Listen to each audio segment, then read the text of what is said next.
उन दिनों मैं गुजरात के एयरफोर्स स्टेशन में बतौर वारंट ऑफिसर नियुक्त था। मुझे गुरुदेव श्री आशुतोष महाराज जी से ब्रह्मज्ञान की दीक्षा प्राप्त थी। एक दिन मैंने ध्यान साधना की अवस्था में भीतर देखा कि एक MiG-21 जहाज ने उड़ान भरी और फिर क्रैश हो गया। साधना में ही मुझे जहाज का नंबर भी साफ साफ दिखाई दिया।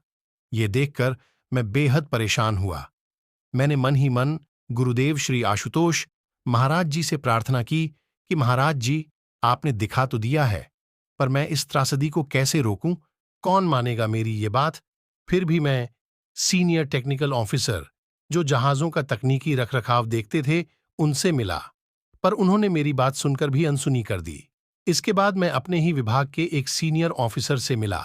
उन्होंने मेरी बात को गंभीरता से लिया, क्योंकि वे जानते थे कि मैं गुरुदेव श्री आशुतोष महाराज जी का शिष्य हूं और मुझे इस तरह की दिव्यानुभूतियां होती रहती हैं जो आगे चलकर घट जाती हैं।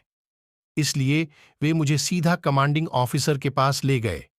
उन्होंने मेरी सारी बात ध्यानपूर्वक सुनी, फिर बोले, देखो बलवान, निजी तौर पर मैं तुम्हारी बात समझता हूं, पर इस डर से मैं फ्लाइंग रोकने का ऑर्डर तो नहीं दे सकता हूं। मैंने कहा, नहीं सर, सारे जहाज न रोकें, बस MiG-21 के 3 जहाजों की उड़ानें केवल 3-4 दिनों के लिए रद्द कर दें। जो जहाज नंबर मैंने अंतर्जगत में देखा था, उसके अलावा उससे मिलते जुलते 2 और जहाज के नंबर भी उन्हें बता दिए। उन्होंने लंबी सांस छोड़ते हुए कहा, ठीक है, हम कोशिश करेंगे कि इनकी उड़ानें टाल सकें।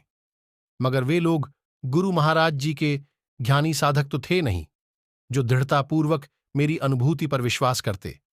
तीसरे ही दिन मैंने देखा कि वही MiG-21 जहाज जो साधना में मुझे दिखाई दिया था, रनवे साइट पर खड़ा है। ठीक वही विंग कमांडर उसमें बैठ रहे हैं। यह देखकर मेरे अंदर तीव्र प्रार्थना उठी, महाराज जी बचाइए इन्हें, ये कमांडर तो हमारी वायुसेना की शान है। मैं सुमिरन करने लगा। विंग कमांडर MiG-21 में बैठ गए और उसे स्टार्ट करने लगे। पर यह क्या, 5 मिनट, 10 मिनट, 15 मिनट, 20 मिनट गुजर गए, पर वह MiG-21 स्टार्ट ही नहीं हुआ। यह देखकर मेरी जान में जान आई, मगर होनी प्रबल होती है। जब 1 बजे मैं मेस में लंच करने गया, तो मुझे पता चला कि एक जूनियर फ्लाइंग ऑफिसर को दोबारा ऑन ऑर्डर हुआ है और वह वही MiG-21 जहाज उड़ा ले गया है। जहाज उड़ने के ठीक 15 मिनट बाद एक दुखद खबर आई, जिसका मुझे अंदेशा था।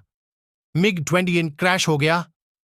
कमांडिंग ऑफिसर हांफते हांफते मेरे पास पहुंचे और बोले, बलवान, तुम्हारे गुरु ने जो तुम्हें दिखाया था वह सच हो गया है।